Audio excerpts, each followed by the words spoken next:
Subscribe कीजिए राजधानी educational group पचकोड़िया YouTube channel को, बेल आइकन दबाइए लेटेस्ट एजुकेशनल वीडियो सबसे पहले देखने के लिए और डाउनलोड कीजिए हमारा मोबाइल ऐप भी।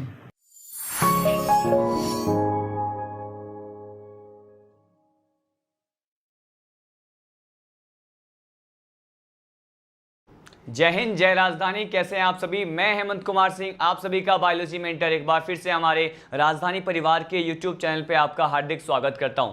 चलिए स्टार्ट करने वाले हैं आज का लेक्चर और आज के लेक्चर में हम कवर करेंगे ह्यूमन टिथ के बारे में। ठीक है, मैं आपको बता दूं कि हम इस लेक्चर में पर्टिकुलर किस किस टॉपिक को यहाँ पे डिस्कस करने वाले हैं। मैंने जैसा कि आपको बताया कि इस लेक्चर में हम ह्यूमन के टिथ मतलब मानव के दांत के बारे में देखेंगे और ह्यूमन के टिथ में भी मैं आपको फर्स्ट ऑफ ऑल कुछ एक बेसिक बातें बता करके उसका स्ट्रक्चर डिस्कस करूंगा। ठीक है, उसका ह्यूमन का जो एक टिथ है उसका एटिपिकल स्ट्रक्चर डिस्कस करेंगे। उस स्ट्रक्चर में उसके कौन कौन से सब पार्ट्स होते हैं, उसके क्या फंक्शन होता है, वो कहाँ कहाँ लोकेट होते हैं, अलग अलग प्रकार के डिफरेंट टाइप्स के जो हैं हम यहाँ पे बोन्स के बारे में हम क्या करेंगे, स्टडी करेंगे। ठीक है, और उसके बाद मैं आपको क्लासिफिकेशन ऑफ टीथ के बारे में बताऊंगा कि ये जो मानव के दांत होते हैं उसके कितने प्रकार होते हैं, उन सभी क्लासिफिकेशन का बेस और आधार क्या होता है। इन सभी पॉइंट को कवर करने के साथ साथ हम ये भी इस लेक्चर में स्टडी करने वाले हैं कि अगर हम बात करें ह्यूमन डेंटिशन का मतलब यहाँ पे जो ह्यूमन डेंटल फॉर्मूला होता है, दंत सूत्र के बारे में भी हम क्या करने वाले हैं, यहाँ पर डिस्कस करने वाले हैं। ठीक है, देखिए, और इसमें पर्टिकुलर लेक्चर को हम स्टार्ट करेंगे। हमारा जो बेसिक पॉइंट है यह है टिथ के बारे में। और इससे पहले मैं फ्यू सेकेंड्स के लिए आपको ये बता दूं कि हमने इससे जस्ट पहले वाले लेक्चर में, प्रीवियस लेक्चर में क्या स्टडी किया है। मैंने आपको प्रीवियस लेक्चर में किसके बारे में बताया था? मैंने आपको टंग का स्ट्रक्चर और डिफरेंट टाइप के पैलेट के बारे में बताया था। माउथ और ओरल कैविटी के बारे में हमने डिटेल में स्टडी किया था कि ओरल कैविटी में पैलेट, टंग और टीथ जो होते हैं वो किस प्रकार से पाए जाते हैं। हमने उसका डायग्राम भी देखा था। साथ साथ टंग के जो है एटिपिकल स्ट्रक्चर के साथ साथ उसके डिफरेंट पार्ट्स के बारे में और वहां पर टॉन्सिल्स किस तरह से प्रेजेंट होते हैं हमने ये भी डिस्कस किया था। आज हम स्टार्ट करने वाले हैं ह्यूमन टिथ के बारे में। और टिथ बेसिकली है क्या? देखिए, यहाँ पे हम फर्स्ट ऑफ ऑल इसके ओरिजिन से बात करेंगे कि टिथ का जो ओरिजिन होता है वो किस प्रकार का होता है, मतलब इसकी उत्पत्ति की हम बात करते हैं तो टिथ जो है ओरिजिन के बेसिस पे कैसे होते हैं। देखिए, ह्यूमन का जो टिथ होता है स्टूडेंट, बेसिकली ओरिजिन के बेसिस पे ये एक्टोमीजोडर्मल होते हैं। कैसे होते हैं?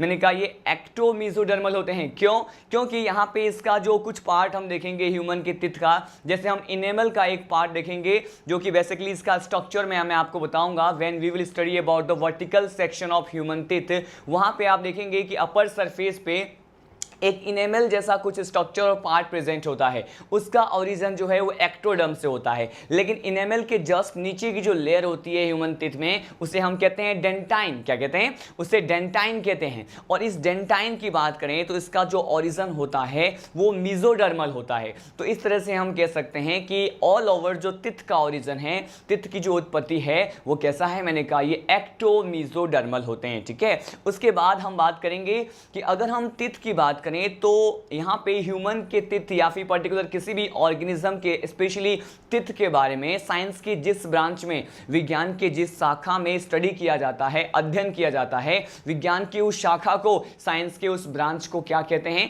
उसे कहा जाता है ओडोंटोलॉजी। क्या कहते हैं? इसे ओडोंटोलॉजी कहते हैं। और यहां पे ओडोंटो वर्ड जो है, यहां पे टिथ से रिलेटेड एक सेल हम बात करेंगे। उस सेल के बारे में हम बात करेंगे जिसे कहा जाता है ओडोंटोब्लास्ट। ठीक है, ओडोंटोब्लास्ट कुछ ऐसी प्रकार की सेल्स होती हैं जो कि टिथ फॉर्मिंग सेल कहलाती हैं। टिथ का निर्माण करने वाली, उसके अलग अलग परतों, उसके अलग अलग पार्ट्स को स्रावित करने वाली जो है कोशिका होती है ओडोंटोब्लास्ट। ठीक है, अब इसी ओडोंटोब्लास्ट सेल से जो है साइंस ऑफ ब्रांच या फिर साइंस के जिस पर्टिकुलर ब्रांच में हम इसका क्या करते हैं, स्टडी करते हैं डिफरेंट टाइप के टिथ्स के बारे में, उसके फंक्शन के बारे में कि किस पर्टिकुलर ऑर्गेनिज्म में कौन से प्रकार का टिथ पाया जाता है। तो इस साइंस के ब्रांच को, इस बायोलॉजी के ब्रांच को जो है, जीव विज्ञान के शाखा को हम ओडोंटोलॉजी कहते हैं। तो यहां पे मैंने आपको टिथ के रिगार्डिंग कुछ एक बेसिक बातें बताई हैं। चलिए अब स्टार्ट करते हैं आज के लेक्चर को। वेरी फर्स्ट पॉइंट जो मैंने आपके साथ डिस्कस किया वो क्या था? हमने यहां पे टिथ के ओरिजिन की बात की। ठीक है, यहां पे हम इस पर्टिकुलर पॉइंट को ओरिजिन से ही स्टार्ट करते हैं। मतलब स्पेशली हम यहां पे किसकी बात करने वाले हैं? इसकी उत्पत्ति की बात करने वाले हैं। ठीक है, और इसके ओरिजिन में मैंने आपको क्या कहा कि जो तित का ओरिजिन होता है स्टूडेंट बेसिकली ये दोनों ही प्रकार का होता है, ठीक है। और अगर ये दोनों प्रकार का है मतलब एक्टोडर्म से भी होता है तो इसलिए एक्टोडर्मल है, मीजोडर्म से होता है इसलिए मीजोडर्मल है। इसको कंबाइंडली हम क्या कह सकते हैं कि तित का ओरिजिन जो है एक्टोमीजोडर्मल होता है। क्या होता है? एक्टोमीजोडर्मल होता है। ये भी एक इंपॉर्टेंट पॉइंट है, यहां से भी कई बार क्वेश्चन आपको मॉड्यूल्स में देखने को मिलते हैं। देखिए अब हम सीधे बात करते हैं कि एक्टोमीजोडर्मल तो होता है लेकिन स्पेशली यहां पे हम ओरिजिन की बात करें तो मैंने कहा एक्टोडर्मल पार्ट कौन सा होता है, पहले हम ये देखेंगे। देखिए तित में पर्टिकुलर वो पार्ट जो कि एक्टोडर्म से ओरिजिन को शो करते हैं वो क्या होते हैं, मैंने कहा यहां पे हम इनेमल, ठीक है, एक इनेमल जैसा स्ट्रक्चर पढ़ेंगे, ठीक है, जो कि यहां पे एनिमल डायवर्सिटी का सबसे कठोरतम पदार्थ हार्डेस्ट मटेरियल कंसीडर किया जाता है, माना जाता है। इसके बारे में मैं बताऊंगा आपको, ठीक है। यहां पे एक्टोडर्म से पर्टिकुलर कौन से पार्ट का ओरिजिन हो रहा है, मैंने कहा यहां पर इनेमल का जो है क्या हो रहा है, ओरिजिन हो रहा है। लेकिन यहां पे मीजोडर्म से हम देखें कि मीजोडर्म पर्टिकुलर इस तरह से ओरिजिन कौन सा तित का पार्ट शो करता है, तो यहां पे हम किस पार्ट की बात करते हैं, यहां पे डेंटाइन की बात करते हैं। किस पार्ट की? डेंटाइन की बात करते हैं। देखिए मैंने यहां पे बिल्कुल बेसिक सा पॉइंट जो कि मैंने आपको ओरली अभी बताया था कि यहां पे इनेमल जो है ये तित का ही पार्ट है, डेंटाइन भी तित का ही पार्ट है। और यहां पर इनेमल का ओरिजिन मैंने कहा कि ये एक्टोडर्मल होते हैं, ठीक है, एक्टोडर्म से देखा जाता है। लेकिन यहां पे मीजोडर्मल ओरिजिन जो है कौन शो करता है, डेंटाइन शो करता है, ठीक है। ये तो बिल्कुल बेसिक सा पॉइंट था। इसके बाद देखिए अगर हम यहाँ पे उस बायोलॉजी के ब्रांच की बात करें, उस साइंस के ब्रांच की बात करें जहाँ पे जिस पर्टिकुलर ब्रांच में डिफरेंट टाइप्स के तित के फंक्शन, स्ट्रक्चर, वेरियस एस्पेक्ट के बारे में स्टडी किया जाता है, तो अभी मैंने आपको कहा उसे क्या कहते हैं, इसे कहा जाता है ओडोंटोलॉजी। क्या कहते हैं इसे कहा जाएगा ओडोंटो, ठीक है, ओडोंटोलॉजी कहते हैं, ठीक है। अब देखिए ओडोंटोलॉजी होता क्या है, मैंने कहा ये होता है स्टडी ऑफ टीथ। क्या होता है? मैंने कहा ये ओडोंटोलॉजी क्या है स्टूडेंट, मैंने कहा ये स्टडी ऑफ टीथ होता है, मतलब दांत का अध्ययन, ठीक है। क्या कहलाता है? ओडोंटोलॉजी कहलाता है, ठीक है। अब देखिए नेक्स्ट पॉइंट की अगर बात करते हैं, मैंने आपको बताया था कि ये जो ओडोंटोलॉजी है यहाँ पे बेसिकली ये जो ओडोंटो टर्म है वो किसको रिप्रेजेंट करता है। देखिए ये जो ओडोंटो टर्म होता है स्टूडेंट बेसिकली ये एक सेल को रिप्रेजेंट करता है और वो जो सेल है वो टिथ फॉर्मिंग सेल कहलाती है, ठीक है। और इस सेल को क्या कहते हैं, इस सेल को कहा जाएगा ओडोंटोब्लास्ट। क्या कहते हैं इसे कहा जाता है स्टूडेंट ओडोंटोब्लास्ट। और ये जो ओडोंटोब्लास्ट है बेसिकली ये क्या कहलाते हैं, इसे हम कहते हैं टिथ फॉर्मिंग सेल। क्या कहते हैं इसे कहा जाएगा टिथ फॉर्मिंग सेल। मतलब टिथ के निर्माण के लिए जो भी कोशिकाएं रेस्पॉन्सिबल हैं, यहाँ पे हम बात करें कि दांत के निर्माण के लिए उसको फॉर्म करने वाली जिस सेल की बात करते हैं उसे मैंने क्या कहा, ओडोंटोब्लास्ट कहा। और पर्टिकुलर इसी सेल के रिगार्डिंग इस पर्टिकुलर ब्रांच का नाम क्या रखा गया है, ओडोंटोलॉजी रखा गया है, ठीक है। हमने यहाँ पे कुछ एक बेसिक बातें कवर की हैं ओडोंटोलॉजी और ओडोंटोब्लास्ट के बारे में, ये टर्म्स आपको पता होना चाहिए। अब सीधे हम लीड करते हैं टिथ के स्ट्रक्चर के बारे में। फर्स्ट ऑफ ऑल हम यहाँ पे टिथ के स्ट्रक्चर के बारे में देखेंगे, इसका वर्टिकल सेक्शन में किस तरह से हम यहाँ पे टिथ के बारे में स्टडी करते हैं और इसी पर्टिकुलर स्ट्रक्चर में हम अलग अलग पार्ट्स के फंक्शन के बारे में भी क्या करने वाले हैं, स्टडी करने वाले हैं। देखिए अगर यहाँ पे टिथ के स्ट्रक्चर की बात करें स्टूडेंट तो यहाँ पे मैं क्या करने वाला हूँ, अलग अलग लेयर यहाँ पे बनाने वाला हूँ। सो हम स्टार्ट करते हैं। फर्स्ट ऑफ ऑल हम यहाँ पे बोनी सॉकेट से जो जुड़ा हुआ या फिर उससे जो अटैच टिथ का पार्ट होता है वहां से हम इस डायग्राम को स्टार्ट करने वाले हैं। इस एक सिंगल डायग्राम के थ्रू आप टिथ के बारे में बहुत सारे इंफॉर्मेशन गेन कर पाएंगे। देखिए सपोज मैंने कहा ये जो है बोनी सॉकेट से जुड़ा हुआ कोई भी क्या है, इससे अटैच टिथ का पार्ट है, ठीक है। और यहाँ पे सबसे इनर मोस्ट या फिर सबसे लोअर पार्ट जो होता है इसे मैंने बनाया। इसके बाद यहाँ पे फर्स्ट ऑफ ऑल ये कंप्लीट डायग्राम को हम ड्रॉ करते हैं और जिस पर्टिकुलर सीक्वेंस में मैं यहाँ पे लेयर बना रहा हूँ उस सीक्वेंस को लर्न करना बहुत जरूरी है। देखिए मैंने कहा यहाँ पे टिथ में जो भी पार्ट्स होते हैं इसके सब पार्ट्स को लेयर वाइज मैं क्या कर रहा हूँ, अरेंज कर रहा हूँ, ठीक है। अब देखिए मैंने कहा ये हमारा जो है इसका सबसे आउटर मोस्ट पार्ट बना दिया है मैंने, और इसी आउटर मोस्ट पार्ट पे यहाँ पर ये स्ट्रक्चर कुछ इस तरह से यहाँ पे क्या होता है, स्ट्रक्चर प्रेजेंट होता है, जिसे ही हम क्या कहते हैं, इनेमल कहते हैं। ठीक है, तो देखिए मैंने कहा यहाँ पर आपको कुछ इस तरह से स्ट्रक्चर दिख रहा है, सबसे आउटर मोस्ट, सबसे बाहर की तरफ जो है यहाँ पर ये लेयर प्रेजेंट है जिसे हम इनेमल कहते हैं। इसके बारे में भी हमें डिटेल से स्टडी करना है। अब देखिए यहाँ पर ये टिथ है, सपोज ये क्या है, मैं यहाँ पे एक लाइन डायग्राम यहाँ पे आपको रिप्रेजेंट कर रहा हूँ, और ये अगर टिथ है तो ये टिथ जो है किस में प्रेजेंट होते हैं, आप सभी को पता है यहाँ पे टिथ की बात कर रहे हैं तो ये कहाँ होंगे, मैंने कहा ये जॉ में होंगे या बॉनी सॉकेट में होंगे। कहाँ होंगे, मैंने कहा ये या तो जॉ में होंगे या फिर कहाँ होने वाले हैं, ये मैंने कहा बॉनी सॉकेट में होते हैं। ठीक है, अब अगर ये जॉ या बॉनी सॉकेट में ये टिथ प्रेजेंट है तो हम क्या बोल सकते हैं स्टूडेंट, यहाँ पे देखिए, यहाँ पे इस पर्टिकुलर बॉनी सॉकेट में जो बॉन्स होते हैं हम उसकी भी बात कर लेते हैं। देखिए यहाँ पर जो बॉन्स होते हैं, यहाँ पे जो अस्थियां पाई जाएंगी जो कि पर्टिकुलर एक तरह से सबस्ट्रेटम या फिर स्ट्रॉन्गनेस प्रोवाइड करती है इस पर्टिकुलर टिथ को, ताकि ये जॉ से इजीली जो है बहुत ही स्ट्रांगली दृढ़ता के साथ जो है जुड़े रहते हैं। तो इस बॉन्ड को क्या कहते हैं, हम ये भी क्या करने वाले हैं, लेबल करने वाले हैं। ठीक है, अब देखिए यहाँ पे हम इसको लेबल कर लेते हैं कि मैंने आपको क्या बताया।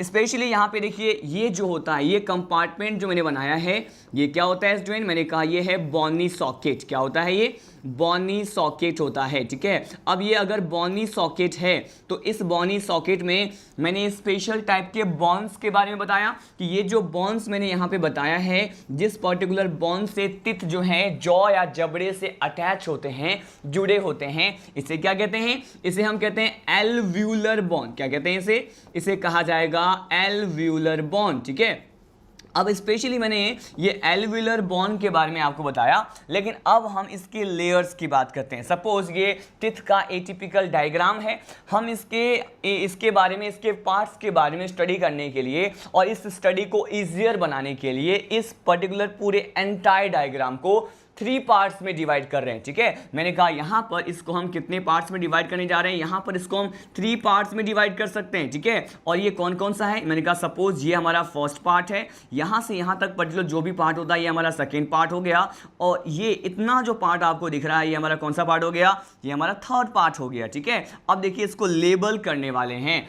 सपोज ये हमारा फर्स्ट पार्ट मैंने देखा, ये जो है यहाँ से यहाँ तक का जो पोर्शन आपको दिख रहा है टिथ का, सबसे आउटर मोस्ट जो सबसे ऊपर वाला जो अपर सरफेस होता है, अपर पार्ट जो है, इसे हम कहते हैं क्या, मैंने कहा इसे कहते हैं क्राउन। क्या कहेंगे इसे कहेंगे, ये टिथ का कौन सा पार्ट है, मैंने कहा ये क्राउन पार्ट है। और मैंने कितने पार्ट्स में डिवाइड किया पूरे टिथ को, जो है मैंने यहाँ पे 3 पार्ट्स में डिवाइड किया है। फर्स्ट पार्ट के बारे में देखा, अब देखिए यहाँ पे इस पर्टिकुलर पार्ट की बात करने वाले हैं। ये जो पार्ट होता है स्टूडेंट, ये टिथ का कौन सा पार्ट है, मैंने कहा ये टिथ का नेक वाला पार्ट है। ठीक है, क्या है, मैंने कहा नेक वाला पार्ट है, बीच वाला पार्ट होता है, मिडिल पार्ट होता है। ठीक है, अब देखिए यहाँ पे इस पर्टिकुलर ये लोअर पार्ट जो होता है टिथ का, इसकी बात करें, ये हमारा थर्ड पार्ट है, और ये जो थर्ड पार्ट है इसे हम क्या कहते हैं, इसे कहते हैं रूट। क्या कहते हैं इसे रूट पार्ट कहते हैं। अब देखिए मैंने आपको क्या क्या बताया, यहाँ पे टिथ जो है इसका फर्स्ट पार्ट क्या है, फर्स्ट पार्ट जो है ये है क्रॉन पार्ट। ठीक,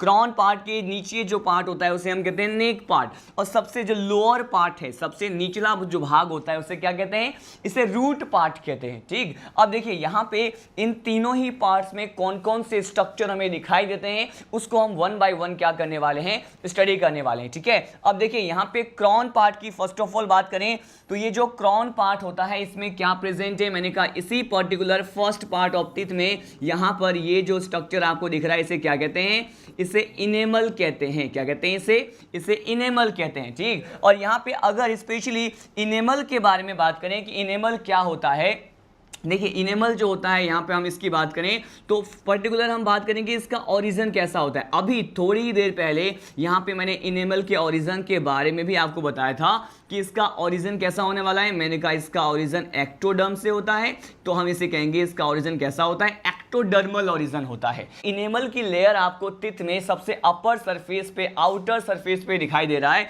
इसका सिक्रेशन पर्टिकुलर की कौन सी सेल करती है, कौन सी कोशिका है जो कि इनेमल को जो है स्रावित करती हैं, उसको सीक्रेट करती हैं, मैं आपको ये बताने वाला हूं। यहां पर एक सेल की बात करते हैं, इस सेल को कहते हैं एमिलोब्लास्ट। क्या कहते हैं इसे? ये जो सेल होता है स्टूडेंट, ये सेल को क्या कहते हैं?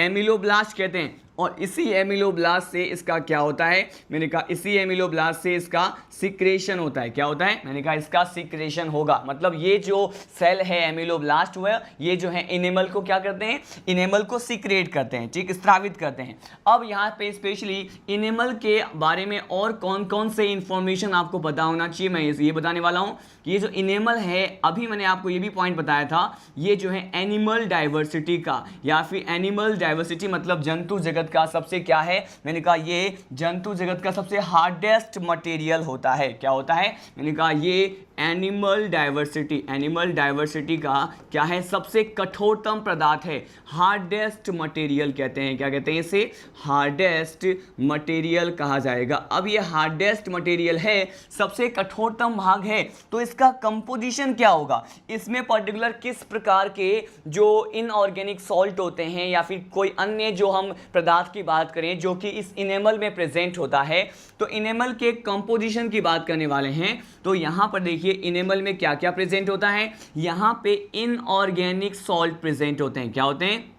मैंने कहा यहां पर इनऑर्गेनिक क्या होता है? इनऑर्गेनिक सॉल्ट्स प्रेजेंट होते हैं, अकार्बनिक लवण पाए जाते हैं। और ये जो अकार्बनिक इनऑर्गेनिक सॉल्ट या फिर लवण पाए जाते हैं स्टूडेंट, बेसिकली इसका परसेंटेज कितना होता है? मैंने कहा 96% जो है इसमें क्या प्रेजेंट होता है? इनऑर्गेनिक सॉल्ट प्रेजेंट होता है। ठीक, अब यहां पे हम वाटर की बात करते हैं कि इस इनेमल वाले पार्ट में वाटर कितना होता है। और यहां से आपको क्वेश्चन मिलेगा, सीधे ये क्वेश्चन मिलता है कि अगर हम इनेमल वाले पार्ट की बात करें तो इसमें वाटर का कितना परसेंटेज अमाउंट प्रेजेंट होता है। देखिए यहां पर H2O जो है वो बेसिकली यहां पे ऑलमोस्ट 3% यहां पे इनेमल में क्या होता है? प्रेजेंट होता है। कितना परसेंटेज?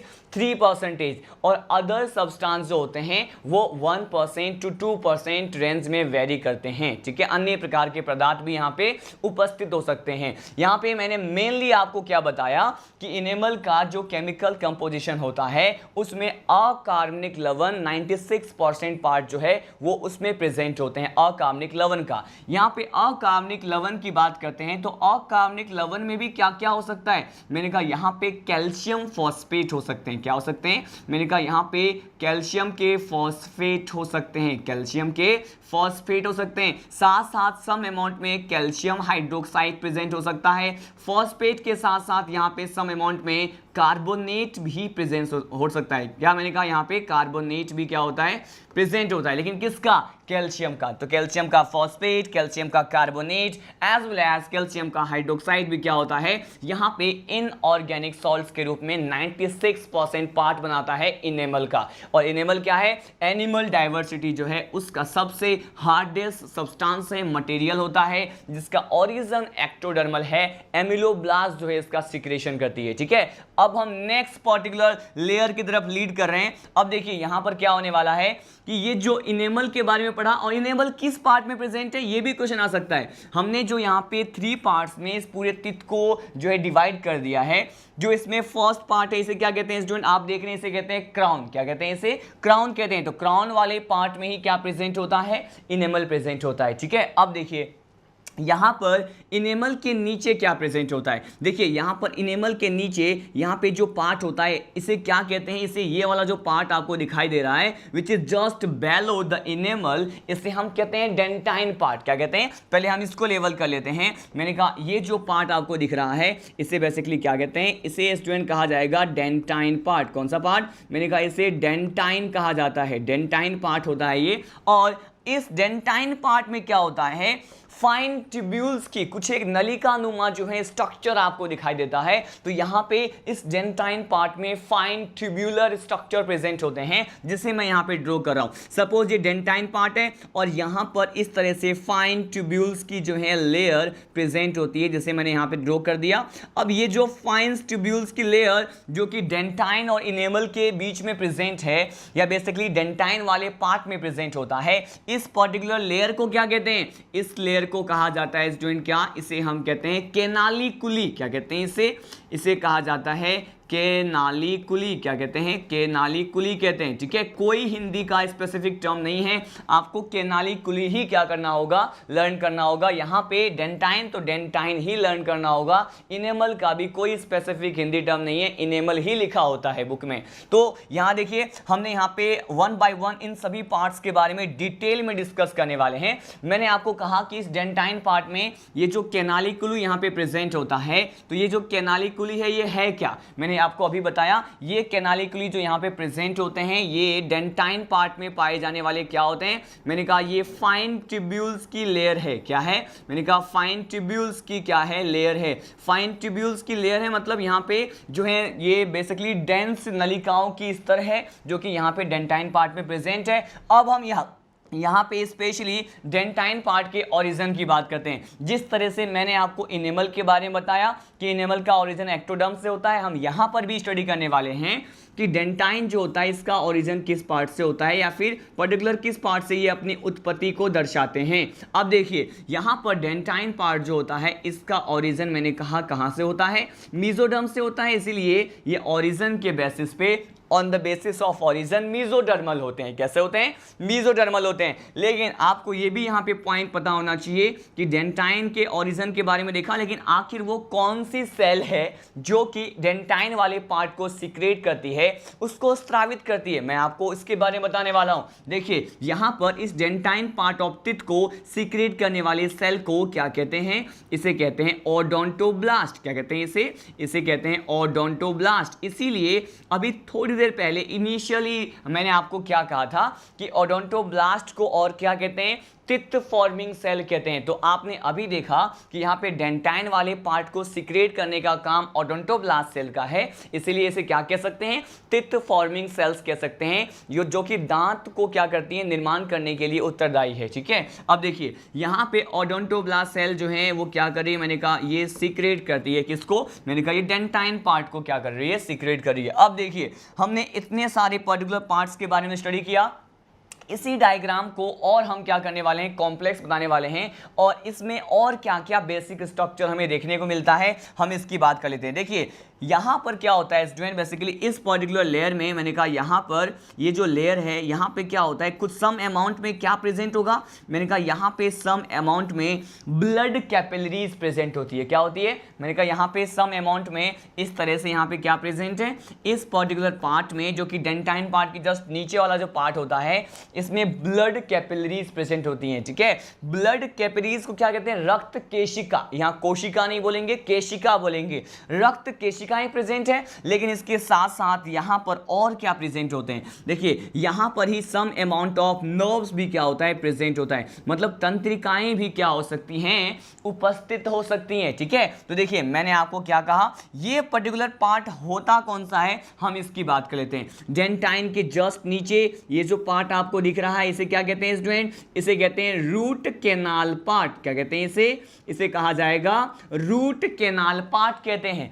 अगर ये रूट कैनाल पार्ट है तो यहीं पर ही समवेयर अराउंड यहां पर क्या प्रेजेंट होते हैं, हम इसको लेबल कर रहे हैं। देखिए मैंने कहा यहां पे क्या प्रेजेंट हो सकते हैं, यहां पे ब्लड कैपिलरीज प्रेजेंट हो सकते हैं। क्या, मैंने कहा यहां पे ब्लड कैपिलरीज क्या होती हैं, प्रेजेंट है, ब्लड कैपिलरीज प्रेजेंट है। लेकिन ब्लड कैपिलरीज के साथ साथ और क्या प्रेजेंट हो सकते हैं, मैंने आपको ये भी बताया यहां पे ब्लड कैपिलरीज के साथ साथ यहां पे क्या प्रेजेंट है, मैंने कहा यहां पर जो है नर्व्स भी क्या होते हैं, प्रेजेंट होते हैं। क्या प्रेजेंट होते हैं, मैंने कहा यहां पर नर्व्स भी क्या होते हैं, प्रेजेंट होते हैं, ब्लड कैपिलरीज भी है, और बेसिकली ये पूरा एंटायर स्ट्रक्चर जो है इस बॉनी सॉकेट में प्रेजेंट है, जिसमें जो बॉन्ड प्रेजेंट होते हैं इसे क्या कहते हैं, एल्व्यूलर बॉन्ड कहते हैं। ठीक है, अब देखिए यहां पे और क्या स्ट्रक्चर हमें स्टडी करना है। अब ये जो रूट कैनाल पार्ट है इसके नीचे कौन सा पार्ट होता है, हम इसके बारे में स्टडी करने वाले हैं। देखिए इस रूट कैनाल पार्ट के नीचे यहां पे जो स्ट्रक्चर प्रेजेंट होता है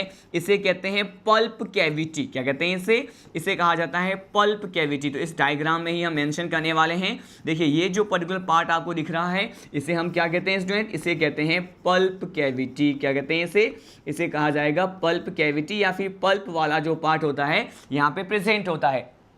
और सबसे जो यहाँ पे लोअर सरफेस आपको दिख रहा है जो कि बेसिकली किससे जुड़ा हुआ है, मैंने कहा जो बेसिकली यहाँ पे जुड़े होते हैं किससे, यहाँ पे देखिए इस पार्ट की बात करते हैं, यहाँ पर कुछ एक पार्ट इस तरह से यहाँ पे कुछ एक सब्सटेंस प्रेजेंट होता है, ठीक है। यहाँ पर इस पर्टिकुलर लोअर सरफेस रूट वाले पार्ट से क्या होता है, यहाँ पे कुछ एक सब्सटेंस प्रेजेंट होता है जो कि इस रूट वाले पार्ट में टिथ को बॉनी सॉकेट से दृढ़ता के साथ स्ट्रांगली क्या करता है, अटैच करके रखता है, इससे जोड़ के रखता है। मैं आपको ये बताने वाला हूं। देखिए यहां पर क्या होने वाला है, यहां पर बेसिकली हम क्या कहते हैं कि ये जो पार्ट होता है इसे हम क्या बोल दें, इसे हम लेबल करने वाले हैं, इसे कहा जाएगा सीमेंटिंग मटेरियल। क्या कहते हैं इसे, यहां पे इसे कहते हैं सीमेंटिंग मटेरियल कहते हैं। और ये जो सीमेंटिंग मटेरियल है वो टिथ को क्या प्रोवाइड कर रहा है, मैंने कहा इसको जो है स्ट्रॉन्गनेस या स्ट्रेंथ प्रोवाइड कर रहा है ताकि ये एल्वुलर बॉन्ड के साथ आसानी से जुड़े रह सके, ठीक है।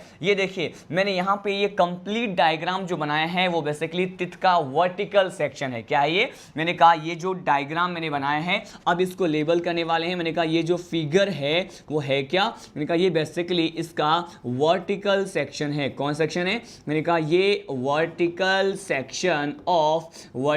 सेक्शन ऑफ टिथ होता है, ठीक है। ये देखिए ये मैंने टिथ का वर्टिकल सेक्शन का डायग्राम बताया जिसके बारे में आपने अलग अलग पार्ट्स के बारे में यहाँ पे डिटेल में स्टडी किया। ये डायग्राम बहुत कॉम्प्लेक्स हो चुका है इसलिए हम यहाँ पे इसको वन मोर टाइम क्या करने वाले हैं, रिवाइज करने वाले हैं। देखिए मैंने आपको कहाँ से स्टार्ट किया था, बेसिकली हमने यहाँ पे टिथ को जो है 3 पार्ट्स में डिवाइड कर दिया था। यहाँ पे हम इसके क्राउन वाले पार्ट की बात करते हैं, एज वेल एज हम इसके नेक वाले पार्ट की बात करते हैं, रूट वाले पार्ट की भी बात करते हैं। और ये तीनों पार्ट्स को ही हम क्या करते हैं, डिवाइड करके इसमें हम टिथ को क्या करते हैं, स्टडी करते हैं। अगर इसके क्राउन वाले पार्ट की बात करें तो मैंने आपको अभी बताया कि क्राउन वाले पार्ट में इनेमल प्रेजेंट है। इनेमल के बारे में आपने क्या क्या देखा, इसमें वाटर के अमाउंट ओनली 3% के इक्वल होता है, इनऑर्गेनिक सॉल्ट 96% होता है, जिसमें कैल्शियम के फॉस्फेट, कैल्शियम के कार्बोनेट, कैल्शियम के हाइड्रोक्साइड पॉसिबल हो सकते हैं। मैंने इसके बाद बताया कि इसका ओरिजिन जो है वो एक्टोडर्मल है, एमिलोब्लास्ट सिक्रेशन करती है इसका, और ये एनिमल डाइवर्सिटी जंतु जगत का सबसे कठोरतम पदार्थ होता है। इसके जस्ट नीचे मैंने आपको कहा डेंटाइन का पार्ट होता है, ओडोंटोब्लास्ट सेल सिक्रेट करती है, मेसोडर्मल ओरिजिन है। लेकिन हमने कहा इस डेंटाइन पार्ट में कुछ एक फाइन ट्यूब्यूल्स की लेयर्स होती हैं जिसे कैनालिकुली कहते हैं, और ये क्या है, फाइन ट्यूबुलर लेयर है। इसके साथ साथ मैंने आपको ये भी बताया ये जो पार्ट आपको दिख रहा है जो कि डेंटाइन के जस्ट नीचे प्रेजेंट होता है इसे रूट कैनाल कहते हैं, ठीक है। और इसी रूट कैनाल टर्म से संबंधित एक प्रकार का ट्रीटमेंट भी होता है जिसे हम कहते हैं आरसीटी, रूट कैनाल ट्रीटमेंट कहते हैं, ठीक है। जिसमें पर्टिकुलर जो भी यहाँ पे टिथ के जो पार्ट्स होते हैं जो यहाँ पे विघटित डिकम्पोज होना स्टार्ट हो जाते हैं और ऑलवेज जो है बेसिकली यहाँ पे गिरने की अवस्था में होते हैं, तो उसको जो है रूट कैनाल ट्रीटमेंट के माध्यम से स्ट्रॉन्गनेस प्रोवाइड किया जाता है। इसके बाद यहाँ पे इसके रूट कैनाल के नीचे क्या प्रेजेंट होता है,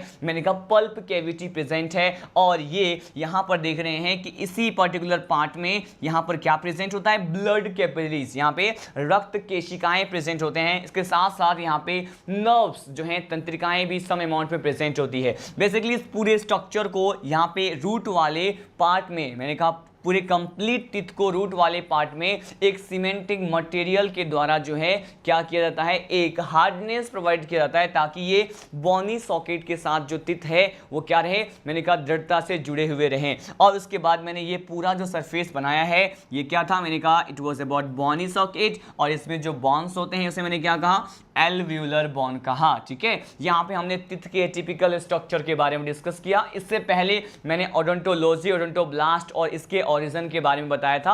हमने यहाँ पे टिथ के वर्टिकल सेक्शन का डायग्राम मेंशन किया है और इसमें जो भी इंफॉर्मेशन चाहिए थी उसके बारे में डिस्कस किया है। अब सीधे लीड करते हैं, हमारा नेक्स्ट टॉपिक क्या है, इसी पर्टिकुलर टिथ को हम कंटिन्यू करने वाले हैं और अब हम पढ़ने वाले हैं टिथ के क्लासिफिकेशन के बारे में, ठीक है। देखिए यहाँ पे इसी डाइजेशन चैप्टर में जो है हम अलग अलग जो है क्लासिफिकेशन का बेस देखने वाले हैं जिसके आधार पर टिथ को क्या किया जाता है, क्लासिफाई किया जाता है, ठीक है।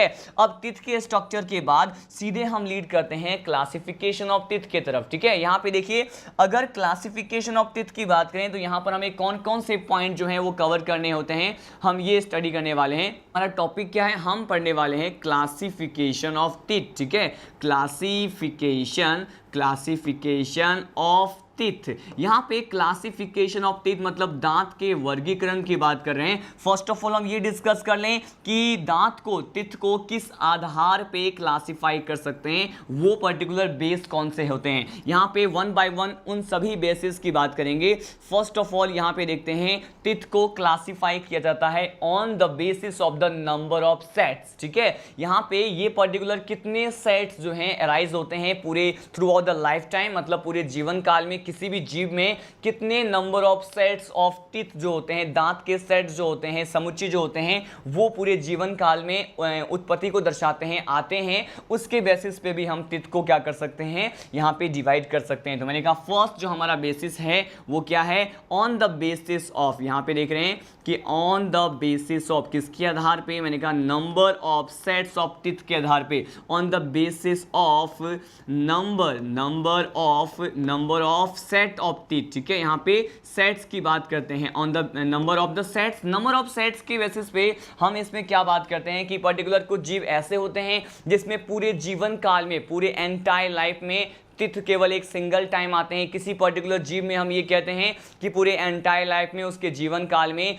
जो टीथ हैं वो 2 टाइम्स आते हैं। और बहुत सारे जीव ऐसे भी होते हैं जो निम्न स्पीसीज होते हैं, बेसिकली उसमें क्या कहते हैं, उन निम्न जीवों में टीथ जो है वो बार बार गिरते हैं और उस टीथ के गिरने के साथ साथ नए टीथ जो है वहां पर क्या हो जाते हैं, एराइज हो जाते हैं। देखिए मैं आपको ये बताने वाला हूं, तो on the basis of number of sets के बेसिस पे हम बात करेंगे या फिर appearance in their life time के बेसिस पे बात करेंगे। सेकेंड जो हमारा क्राइटेरिया होता है टीथ को क्लासिफाई करने का, ये क्या होता है, मैंने कहा ये होता है on the basis of shape. ठीक है, यहाँ पे हम शेप मतलब उसके आकार के आधार पर टीथ को किस तरह से हम क्लासिफाई कर सकते हैं, मैं आपको ये बताऊंगा। उसके साथ साथ यहाँ पे थर्ड जो क्राइटेरिया है टीथ को क्लासिफाई करने का, ये क्या होता है स्टूडेंट, बेसिकली इसके फंक्शन के बेसिस पे भी हम क्या कर सकते हैं, टीथ को क्लासिफाई कर सकते हैं। मतलब कार्य के आधार पर टीथ जो हैं कितने प्रकार के होते हैं, यहाँ पर हमें इस चैप्टर में ये भी स्टडी करना होगा। ठीक है, इसके साथ साथ हमारा जो पर्टिकुलर 4th पॉइंट होता है जिसके बेसिस पे हम इसको क्या कर सकते हैं, क्लासिफाई कर सकते हैं, ये क्या होता है, मैंने कहा हमारा जो लास्ट पर्टिकुलर क्राइटेरिया होता है ये होता है on the basis of attachment. क्या होता है, on the basis of attachment होता है कि अटैचमेंट के बेसिस पे कि पर्टिकुलर यहाँ पे जो टीथ है वो एल्वुलर बोन के साथ किस तरह से जुड़े हो सकते हैं, यहाँ पे किस तरह से उनका अटैचमेंट होता है, इसके बेसिस पे भी हम क्या करने वाले हैं, बात करने वाले हैं। देखिए इन सभी चारों, मतलब यहाँ पे चारों जो बेसिस है इसके क्लासिफिकेशन का, उसमें मैंने कहा क्या क्या है, वन मोर टाइम देखते हैं। On the basis of number of sets, number of sets जो है कितनी बार आते हैं, ये है। On the basis of shape है, उसके आकार के आधार पे, आकार के साथ साथ on the basis of the function मतलब कार्य के आधार पे। उसके बाद फोर्थ जो हमारा क्लासिफिकेशन का बेस होता है, ये क्या होता है, on the basis of the attachment, है ना, attachment with the alveolar bone of teeth. हम इसके बारे में बात करेंगे। फर्स्ट ऑफ ऑल जो फर्स्ट हमारा जो बेसिस है उसको हम डिटेल में स्टडी करने वाले हैं, और ये क्या है, अब हम यहाँ पे स्टडी करने वाले हैं फर्स्ट ऑफ ऑल किसके बारे में, कि नंबर ऑफ सेट्स के बेसिस पे टीथ जो है कितने प्रकार के होते हैं और कैसे हम डिवाइड करते हैं।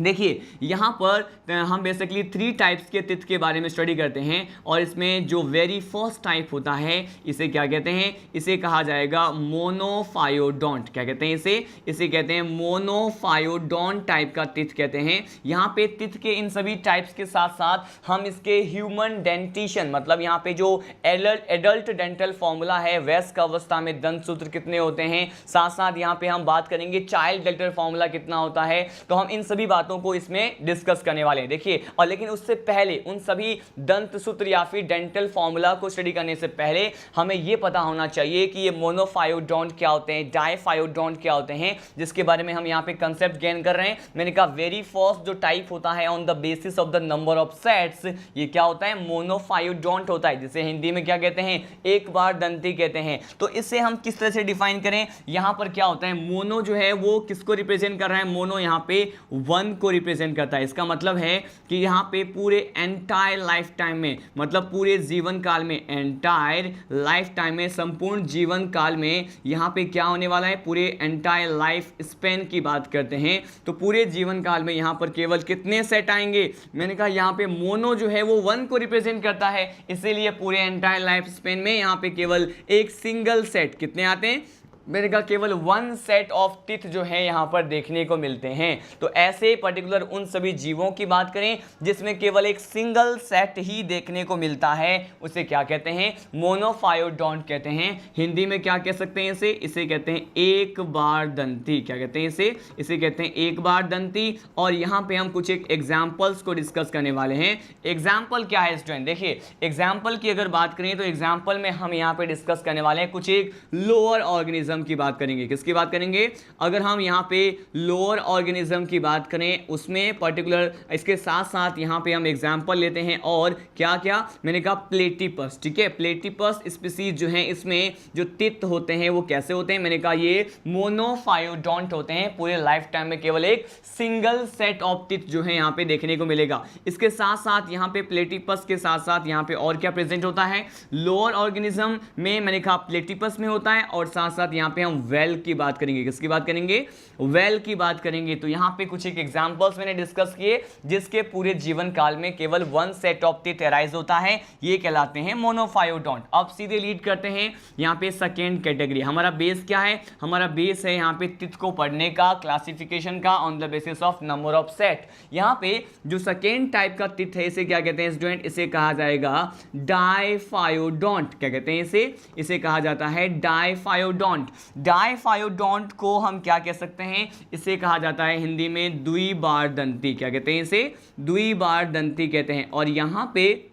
स्पेशली हम डाइफायोडोंट में देखें तो ये डाई क्या रिप्रेजेंट करता है, 2 को रिप्रेजेंट करता है। तो यहाँ पे क्लियर हो रहा है इसी से पर्टिकुलर कि यहाँ पे number of sets of teeth कितने होते हैं जो पूरे जीवन काल में दिखाई देते हैं। मैंने कहा यहाँ पे 2 सेट्स जो हैं वो क्या होते हैं, टीथ होते हैं, जो कि बेसिकली यहाँ पे पूरे जीवन काल में हमें दिखाई देते हैं। फर्स्ट ऑफ ऑल यहाँ पे हम एग्जाम्पल डिस्कस करेंगे और एग्जाम्पल को डिस्कस करने के बाद हम ये बात करेंगे कि ये जो 2 सेट्स इसमें अराइज होते हैं वो बेसिकली कौन कौन से होते हैं, इसके टाइप्स के बारे में देखेंगे। लेकिन यहाँ पर मैं आपको बता दूं कि ये द्विबारदंती जो है इसका एग्जाम्पल क्या है। इसका एग्जाम्पल यहाँ पे हम स्पेशली मेंस की बात करते हैं, मेंस, या फिर हम स्पेशली यहाँ पे ह्यूमन बीइंग की बात करें। किसकी बात करें, यहाँ पे ह्यूमन बीइंग, यहाँ पे मनुष्य या फिर मानव की बात करते हैं तो उसमें पर्टिकुलर पाया जाने वाला टीथ क्या होता है, मैंने कहा उसके जीवन काल में, हमारे जीवन काल में क्या होता है, 2 टाइम्स जो है यहाँ पे 2 सेट्स ऑफ टीथ यहाँ पे क्या होता है पूरे एंटायर लाइफ टाइम में अराइज होते हैं। इसीलिए हम कैसे होते हैं,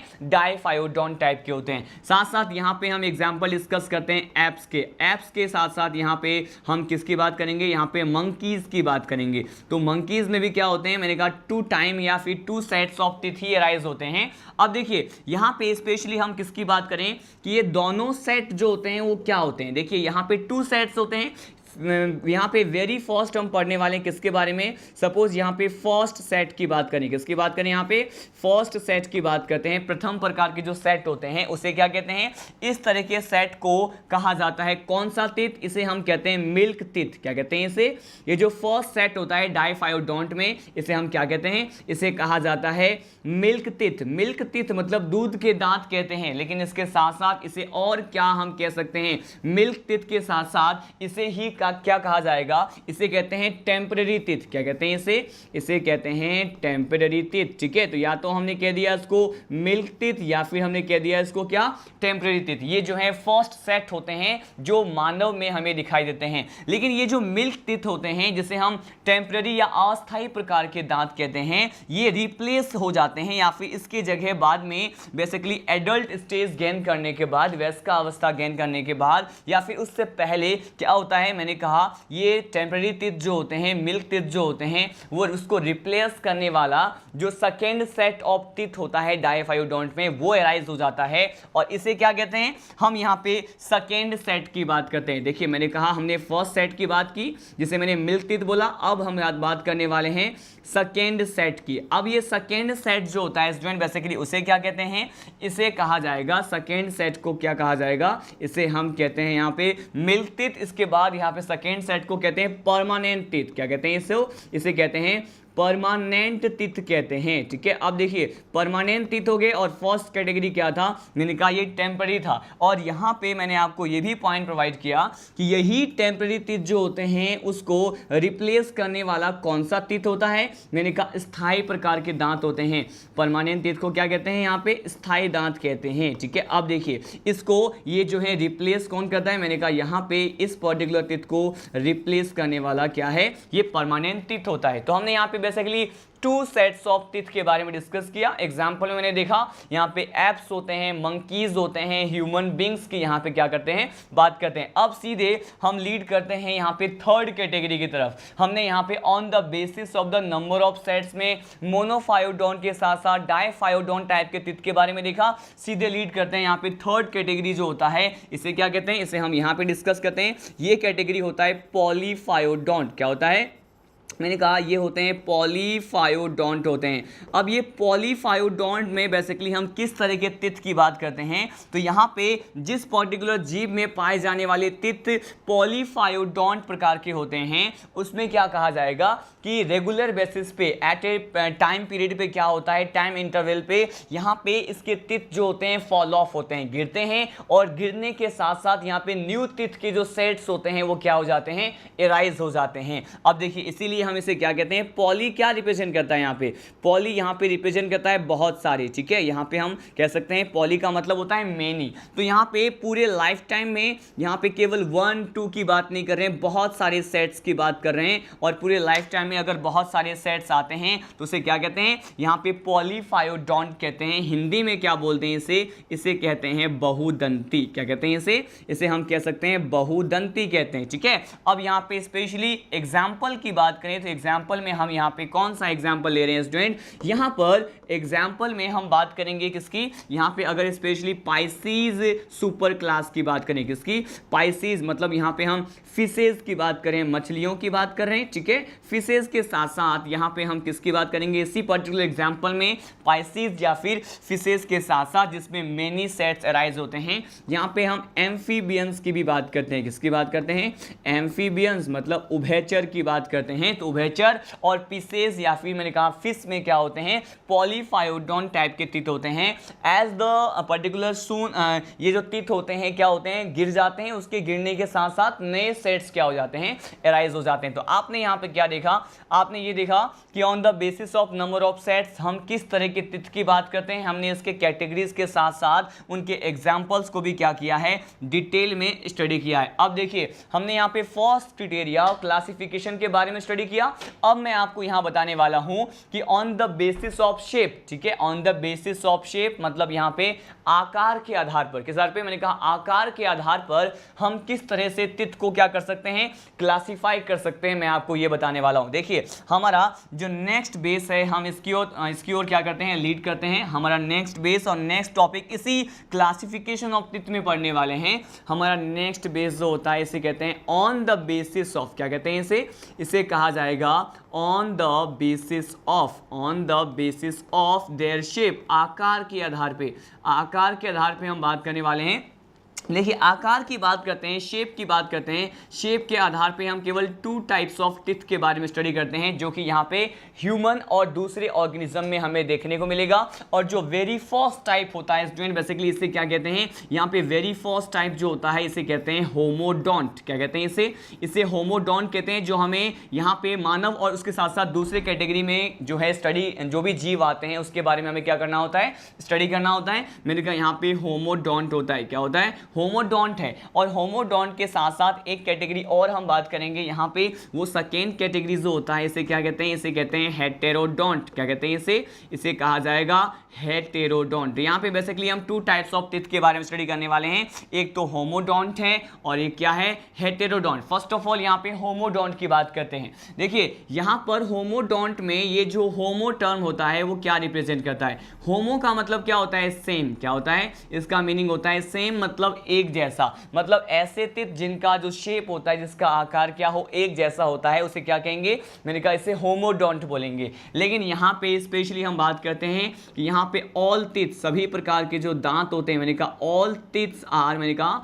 ऑल टिथ्स आर कैसे होते हैं, मैंने कहा ये सिमिलर होते हैं, all teeths are similar and as well as इसे हम क्या कह सकते हैं, इसे कह सकते हैं आइडेंटिकल होते हैं। कैसे होते हैं, सिमिलर होते हैं, एक जैसे होते हैं बिल्कुल, और आइडेंटिकल होते हैं। सभी प्रकार के टिथ अगर एक जैसे होते हैं, आइडेंटिकल होते हैं, तो उसे क्या कहेंगे, होमोडोंट कहेंगे। यहाँ पर सीधे हम यहाँ पे एक पर्टिकुलर डायग्राम के द्वारा देखने की कोशिश करते हैं। सपोज मैंने कहा ये जो है, ये क्या है, मैंने बनाया ये सरफेस जो आपको दिख रहा है, ये जॉ है, क्या है, मैंने कहा ये जॉ है, जबड़े को बनाया है, और बेसिकली इस पे पाए जाने वाले जो टिथ होते हैं, उन सभी प्रकार के दांत और टिथ का जो शेप होता है, मैंने कहा इस तरह से क्या होता है, बिल्कुल आइडेंटिकल होता है, इक्वल होता है। सभी प्रकार के दांत क्या होते हैं, एक जैसे दिखाई देते हैं। ठीक है, एग्जाम्पल की बात करें, एग्जाम्पल में यहाँ पे होमोडोंट में कौन सा एग्जाम्पल हम कंसिडर करते हैं, मैंने कहा यहाँ पर जो एग्जाम्पल आता है स्टूडेंट, बेसिकली हम इसके बारे में डिस्कस करने वाले हैं कि कौन कौन से एग्जाम्पल आते हैं। यहाँ पे फर्स्ट एग्जाम्पल की बात करें, इसे कहते हैं पाइसीज क्लास। क्या कहते हैं, पाइसीज सुपर क्लास के जो भी मेंबर होते हैं, आप जानते हैं इसे क्या कहेंगे, इसे हम कहेंगे फिश। क्या कहते हैं इसे कहते हैं फिश। ठीक है, और इसके साथ साथ यहाँ पे पाइसीज सुपर क्लास के साथ साथ एम्फीबियंस भी इसी में आते हैं। क्या आते हैं, यहाँ पे एम्फीबियंस की बात करें तो एम्फीबियंस भी जो है इसी कैटेगरी में आते हैं, जिसमें पाए जाने वाले टिथ कैसे होते हैं, होमोडोंट होते हैं। ठीक है, हमने इसके बारे में बात की। अब सीधे लीड करते हैं हमारा जो सेकेंड कैटेगरी होता है स्टूडेंट, बेसिकली ये क्या है, मैंने कहा ये होता है हेटेरोडोंट। ठीक है, और ये हेटेरो का मतलब क्या होता है, हेटेरो का मीनिंग होता है बिल्कुल एक दूसरे से अलग। ठीक है, डिफरेंट टाइप के टिथ यहाँ पे प्रेजेंट होते हैं। तो हेटेरोडोंट में क्या कहेंगे, यहाँ पे ये कहा जाता है कि ऑल टिथ, यहाँ पे सभी प्रकार के जो दांत होते हैं वो किस प्रकार के होते हैं, मैंने कहा ऑल टिथ आर डिफरेंट। यहाँ पे सभी प्रकार के जो टिथ होते हैं वो कैसे होते हैं, बिल्कुल एक दूसरे से डिफरेंट होते हैं, अलग अलग प्रकार के होते हैं। और इसे पर्टिकुलर अगर एक डायग्राम के थ्रू समझने की कोशिश करें तो यहाँ पे देखिए, मैंने कहा सम, यहाँ पे कुछ एक टिथ जो होते हैं उसका शेप कुछ इस प्रकार से होता है, कुछ टिथ का जो शेप होता है वो कुछ ऐसा होता है, और यहाँ पे कुछ दांत ऐसे भी होते हैं जो बेसिकली हमें इस तरह से जो है देखने को मिलेंगे। तो यहाँ पे all the teeths are different in their shape, यहाँ पे सभी प्रकार के जो टिथ होते हैं उसका शेप क्या होता है, डिफरेंट होता है। इसीलिए इस प्रकार के दांत को क्या कहेंगे, हेटेरोडोंट कहते हैं। क्या कहते हैं, हेटेरोडोंट कहते हैं, जहां पे ऑल टिथ क्या है, डिफरेंट होते हैं। यहाँ पे एग्जाम्पल की बात करते हैं। एग्जाम्पल में हम यहाँ पे किसकी बात करने वाले हैं, स्पेशली हम ह्यूमन बींग्स की बात करें। किसकी बात करें, हम यहाँ पे ह्यूमन बींग्स की बात करते हैं कि ह्यूमन बींग्स के जो टिथ होते हैं वो कैसे होते हैं, ये हेटेरोडोंट टाइप के होते हैं। अब देखिए यहाँ पे अगर हम स्पेशली हिंदी टर्म की बात करते हैं, हेटेरोडोंट को क्या कहते हैं, हेटेरोडोंट को कहते हैं विषमदंती। क्या कहा जाता है इसे, मैंने कहा इसे कहा जाता है विषमदंती। और होमोडोंट को क्या कहते हैं, मैंने कहा इसे कहते हैं समदंती। क्या कहते हैं, समदंती कहते हैं। ठीक है, जहां पे समान प्रकार के आइडेंटिकल सिमिलर टिथ होते हैं। अब यहाँ पे सीधे लीड करते हैं, यहाँ पे ह्यूमन बीइंग में मैंने बोला आपको कि हेटेरोडोंट टाइप के टिथ होते हैं, सभी प्रकार के टिथ का शेप आपने देखा क्या होता है, अलग अलग होता है। यहाँ पे एग्जाम्पल की बात करते हैं। सपोज यहाँ पे ह्यूमन बीइंग में पाए जाने वाले टिथ की बात करें तो यहाँ पे कौन कौन से टिथ होते हैं, हम इसे स्टडी करने वाले हैं वन बाय वन। अब देखिए यहाँ पर इसमें पाए जाने वाले टिथ को स्टडी करने के लिए एक स्मॉल ट्रिक है जो कि आपको पता होना चाहिए। मैंने कहा ह्यूमन बीइंग में कितने टाइप्स के टिथ होते हैं, तो यहाँ पे हम बेसिकली 4 टाइप्स के टिथ की बात करते हैं। कितने, मैंने कहा 4 प्रकार के दांत की बात करेंगे, 4 टाइप्स के टिथ की बात करेंगे। यहाँ पे जो वेरी फर्स्ट टाइप होता है टिथ का, उसे क्या कहते हैं स्टूडेंट, बेसिकली इसे कहा जाएगा क्या, इसे रिप्रेजेंट करते हैं आई से। किससे करते हैं रिप्रेजेंट, मैंने कहा आई से रिप्रेजेंट करते हैं। सेकेंड जो होता है इसे सी से रिप्रेजेंट करते हैं, आई सी। उसके बाद देखिए यहाँ पे जो थर्ड टाइप का जो टिथ होता है ह्यूमन बीइंग में, हेटेरोडोंट प्रकार के जीवों में, इसे हम पीएम से रिप्रेजेंट करते हैं। और लास्ट जो होता है इसे हम क्या करते हैं, एम से रिप्रेजेंट करते हैं। तो ये आई सी पी एम का जो सीक्वेंस है वो आपको लर्न होना चाहिए, जिसके बेसिस पे हम यहाँ पे 4 basic types of human being के टिथ के बारे में बात करने वाले हैं। यहाँ पे जो फर्स्ट टिथ होता है इसे क्या कहते हैं, इसे कहा जाएगा इंसाइजर। क्या कहते हैं इसे इंसाइजर्स कहते हैं। सेकेंड जो है इसे कहते हैं केनाइंस। क्या कहते हैं इसे केनाइंस कहते हैं, और ये PM से क्या रिप्रेजेंट कर रहा है, मैंने कहा यहाँ पे ये होता है बेसिकली क्या, मैंने कहा इसे कहा जाएगा प्रीमोलर। क्या कहते हैं इसे कहते हैं प्रीमोलर कहते हैं। और लास्ट प्रकार के जो तित होते हैं इसे क्या कहते हैं, मोलर कहते हैं। इन सभी तित के बारे में आपको पता होना चाहिए, क्योंकि आने वाले टॉपिक्स में जब हम यहाँ पे एडल्ट डेंटल फॉर्मूला, जो यहाँ पे डेंटल फॉर्मूला दंत सूत्र के बारे में बात करते हैं, उसमें हम इन सभी टर्म्स को क्या करेंगे, यूज करेंगे कि मोनोफायोडोंट क्या है, ये हेटेरोडोंट क्या होता है, इंसाइजर, केनाइन, प्रीमोलर, मोलर, इन सभी चीजों के बारे में हमें क्या करना है, वहां पर डिस्कस करना है। ठीक है, अब देखिए यहाँ पर स्पेशली हम ये भी बात कर लें कि इंसाइजर, केनाइन, प्रीमोलर और मोलर के साथ साथ और क्या हमें पढ़ना होता है। अब देखिए मैंने ये जो 4 टाइप के तित बताए हैं, इनका क्लासिफिकेशन का बेस क्या है। मैंने कहा ये शेप के साथ साथ ये स्पेशली ये जो इसका ये 4 टाइप्स के तित होते हैं, इसका क्लासिफिकेशन का base on the basis of their function भी होता है। ये किस प्रकार या किस आधार पर बात करने वाले हैं, मैंने कहा ये कार्य के आधार पर भी बात किया जाता है। कितने प्रकार के होते हैं, मैंने कहा कार्य के आधार पर भी तित जो है यहाँ पे 4 टाइप्स के होते हैं। तो यहाँ पे दोनों ही क्लासिफिकेशन के बेस को हमने देख लिया है। यहाँ पे on the basis of shape भी आ गया और on the basis of function में हम यहाँ पे 4 टाइप्स के तित की बात करते हैं। और अगर इन तित के यहाँ पे वर्क की बात करें तो ये कहा जाता है इंसाइजर क्या काम आता है, इंसाइजर जो है वो कटिंग में काम आता है। क्या मैंने कहा, जो फूड पार्टिकल जो होते हैं उसको कट करने के लिए इंसाइजर ही क्या करते हैं, यूज में आते हैं। उसके साथ साथ अगर हम केनाइंस की बात करें तो केनाइंस जो होते हैं वो केनाइंस प्रकार के तित किस प्रकार के होते हैं, मैंने कहा केनाइंस जो है इसका मीनिंग होता है इस पर्टिकुलर तित का जो वर्क होता है, कार्य फंक्शन जो होता है वो होता है टीयरिंग। क्या होता है, मैंने कहा टीयरिंग को हम कहते हैं बेसिकली ये क्या करते हैं, जो भी फूड सब्सटेंस होता है उसको फाड़ने के लिए, मैंने कहा फूड को काटने के लिए, मैंने कटिंग के लिए इंसाइजर्स होते हैं। केनाइन जो है वो टीयरिंग के पर्पज से होते हैं। और ये इस प्रकार के जो केनाइन जो प्रकार के जो तित होते हैं वो डेवलप किसमें होते हैं, सबसे ज्यादा विकसित किसमें होते हैं, जो फ्लैश ईटर होते हैं। फ्लैश ईटर कहने का मतलब जो मांस खाने वाले जो जीव होते हैं, जिसे क्या कहते हैं, इसे कहते हैं कार्निवोर्स। क्या कहते हैं इसे कहा जाता है कार्निवोर्स।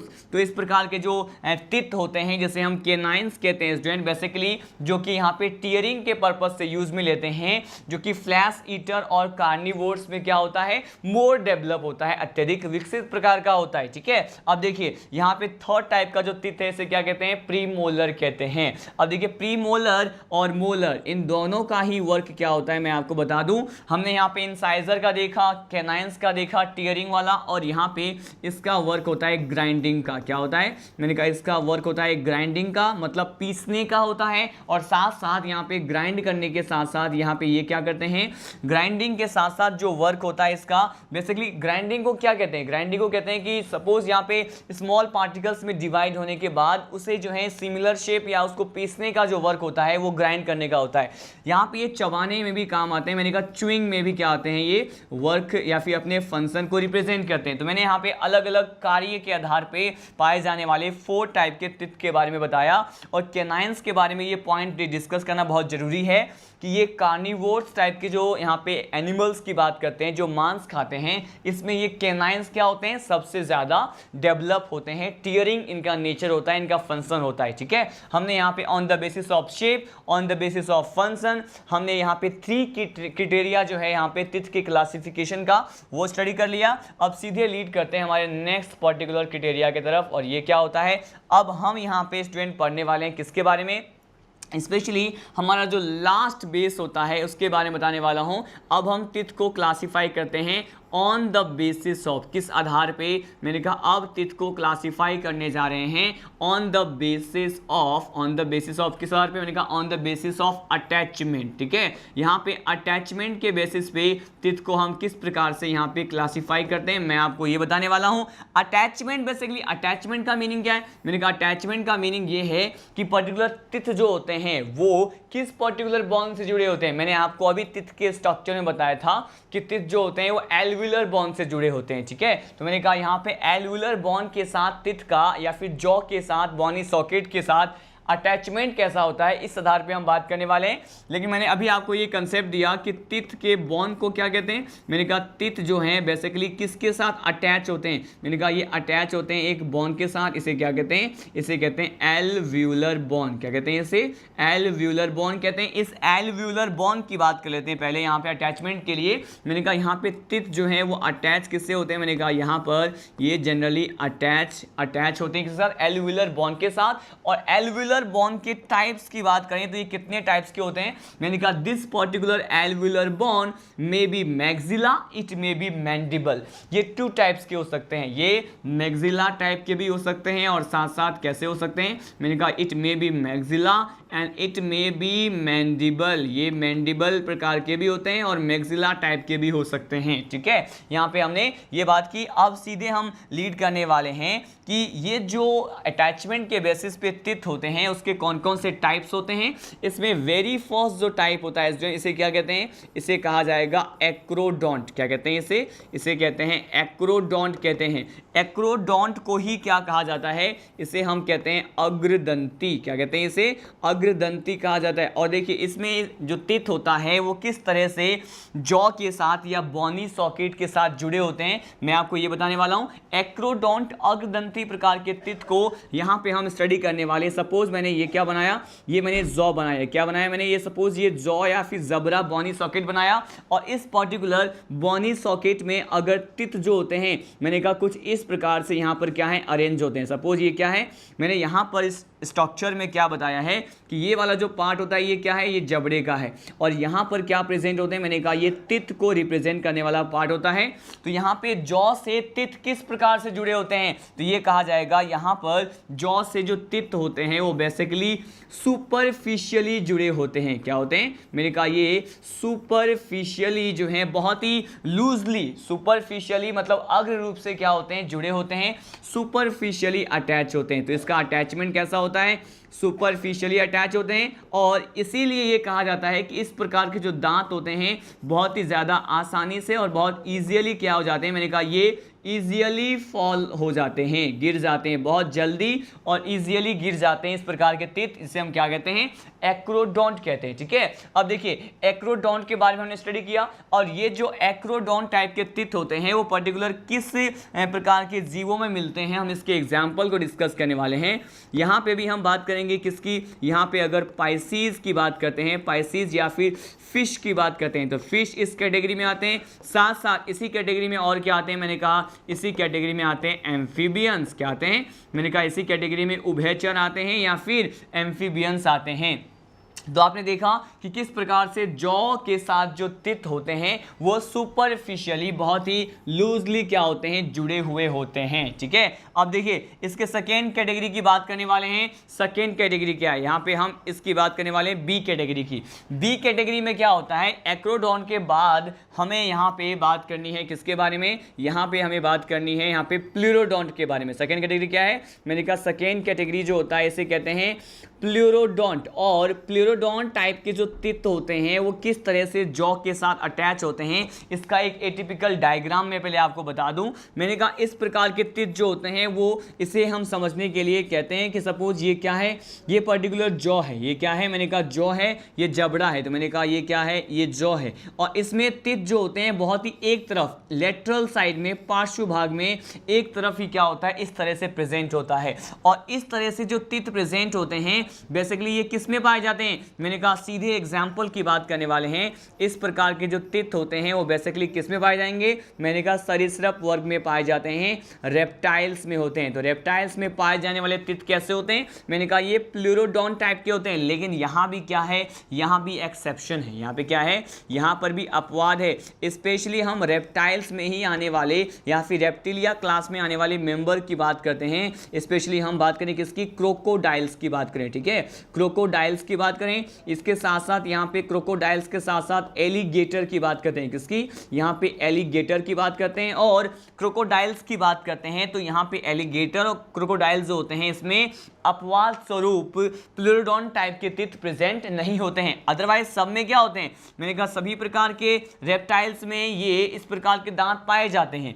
लेकिन यहाँ पे एक्सेप्शन क्या है, क्रोकोडाइल है या फिर क्या है, एलिगेटर होता है। ठीक है, हमने यहाँ पे क्लासिफिकेशन के बारे में देखा on the basis of attachment के आधार पे। और यहाँ पे लास्ट टाइप जो हम डिस्कस करने वाले हैं ये क्या होता है, हमने एक्रोडोंट प्लूरोडोंट के बारे में स्टडी किया। अब हम यहाँ पे थर्ड कैटेगरी डिस्कस करने वाले हैं, और ये थर्ड कैटेगरी क्या होता है स्टूडेंट, बेसिकली मैं आपको बता दूं ये होता है थिकोडोंट। क्या कहते हैं इसे, इस प्रकार के टिथ को हम जो पढ़ने वाले हैं इसे क्या कहते हैं, इसे थिकोडोंट कहते हैं। थिकोडोंट को हम हिंदी में क्या कह सकते हैं, इसे कहा जाएगा गर्तदंती। क्या कहते हैं इसे कहते हैं गर्तदंती कहते हैं। और ये जो थिकोडोंट टाइप के जो टिथ होते हैं स्टूडेंट, बेसिकली हमें कहाँ पे देखने को मिलेगा, यहाँ पे एक एग्जांपल डिस्कस कर लेते हैं, उसके बाद एक डायग्राम के थ्रू आपको बताने की कोशिश करूंगा कि कैसे हम इसको समझ सकते हैं। देखिए मैंने कहा यहाँ पर सीधे एक एग्जांपल डिस्कस करते हैं। सपोज यहाँ पे हम किसकी बात करें, मेमल्स की बात करें। ठीक है, स्तनधारियों की बात करते हैं। स्पेशली यहाँ पे हम किसकी बात करेंगे, स्पेशली यहाँ पे ह्यूमन बीइंग की बात करने वाले, किसकी, यहाँ पे ह्यूमन बीइंग की बात करें तो इसके जो टिथ होते हैं स्टूडेंट बेसिकली कैसे होते हैं, तो हमारे टिथ जो होते हैं, ह्यूमन बीइंग के टिथ जो होते हैं वो थिकोडोंट टाइप के होते हैं। सपोज इसके अरेंजमेंट को समझने के लिए एक डायग्राम बताते हैं। जैसे सपोज मैंने कहा ये क्या है, ये बॉनी सॉकेट है। ये क्या है, मैंने कहा ये बॉनी सॉकेट है, और इसमें जो टिथ होते हैं वो किस प्रकार से प्रेजेंट होते हैं, बिल्कुल इस जबड़े के साथ स्ट्रांगली जुड़े होते हैं। मैंने कहा ये जो जबड़े के साथ जो ये टिथ होते हैं वो क्या होते हैं, इस तरह से स्ट्रांगली अटैच होते हैं।